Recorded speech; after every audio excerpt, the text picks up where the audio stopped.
Welcome to my video of United States commemorative coins. As you can see, we're starting with the lowest of the low, the dime or 10-cent US coin.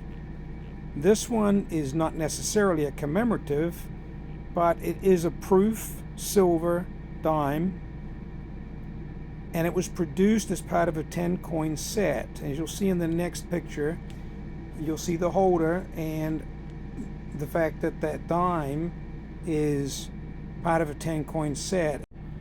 And several of the coins in this set were commemorative of different events throughout history. The next one that you'll see is a commemoration of war in the Pacific, and on the reverse you can see the troops fighting, and on the obverse you'll see the typical Washington portrait, which is the reverse of almost all U.S. American quarters, which this commemorative coin is one of.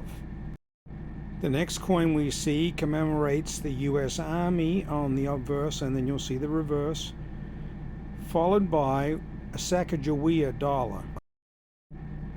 The Sacagawea, or sack dollar as it's often called, was made in many reverses.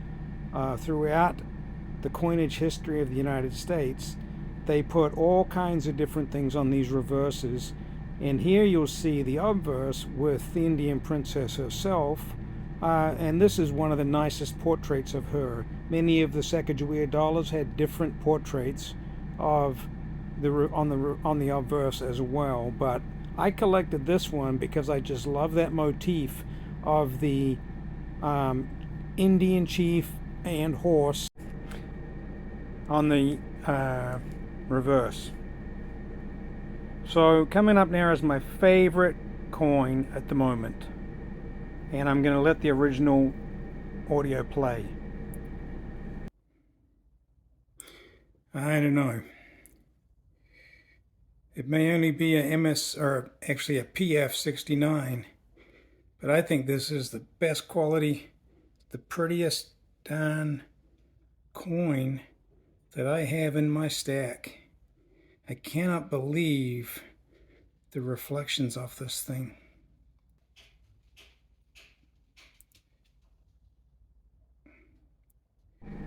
I'd like to jump in right here and just point out the reason this particular coin is collectible or a commemorative is you'll notice from 1986. This is the first year of release of the U.S. Silver Eagle, and that 1986 Eagle program was specifically authorized and signed into law by Ronald Reagan, the president. I was super excited to get this proof coin, which was never intended for circulation, obviously, and as a commemoration of the first year of issue of the Eagle program, to have Ronald Reagan's portrait, the U.S. Capitol, and Ronald Reagan's non-authentic signature on this slab holder was really fantastic. Now I'll get back to my original video and we'll move along. Pretty a proof coin as I have ever seen. Maybe if it was gold. And yes, we have gold. As you can see, this is also a 1986 gold eagle in proof quality ultra cameo PF69. Now, I got both of these coins in PF69 simply as a matter of cost. The difference between 69 and 70 it probably matters a lot if somebody is dealing with the numismatic value of these coins, but it means not iota to me, because visually you can't see the difference between a 69 and a 70, and this allows me to have beautiful copies of these highly desirable coins at perhaps the 10th of the cost of PF70. Now, as much as I would like to have these beautiful coins, I just couldn't afford it. Sticking with the gold theme, next we have pre-33 gold. Now, this was really circulation type coinage, but it's commemorative because it's a part of our history.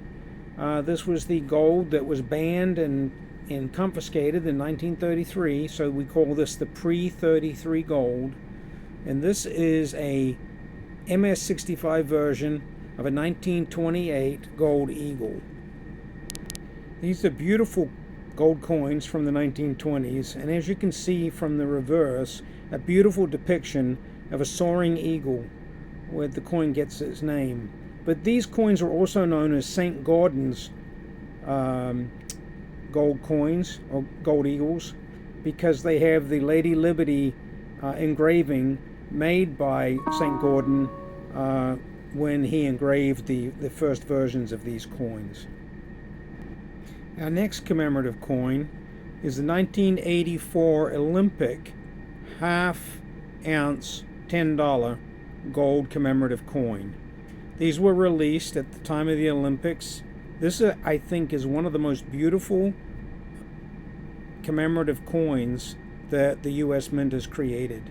Many, I find, of the commemoratives over the years just don't look that good. But as you can see from the obverse and the reverse, these were just stunning coins.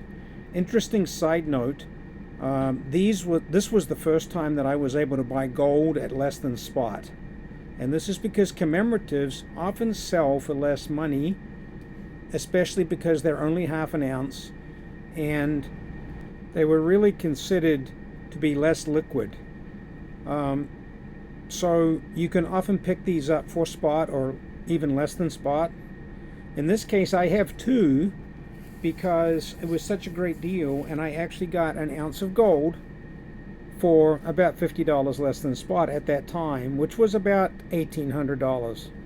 So I was just overjoyed at that, and it started a quest in me, especially with gold, to always try and pay close to spot, if not spot. Fear not, we're close to the end of my little presentation.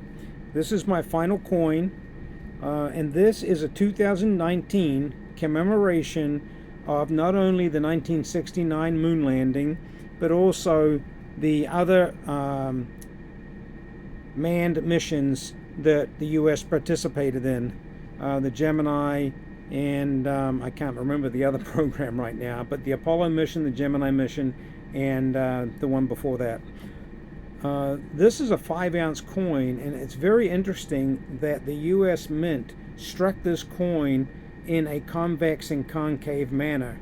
You may have noticed that it looked curved, and even though it's in a slab, you can clearly see the curvature of the coin.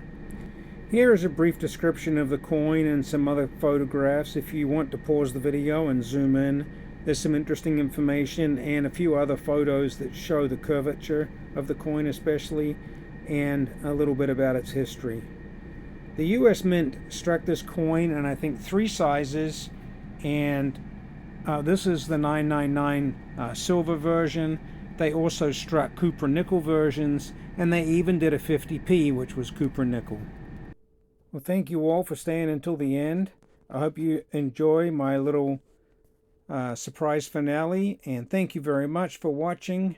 I really enjoyed making this. I enjoy looking at commemoratives, and we just don't get the opportunity to do that.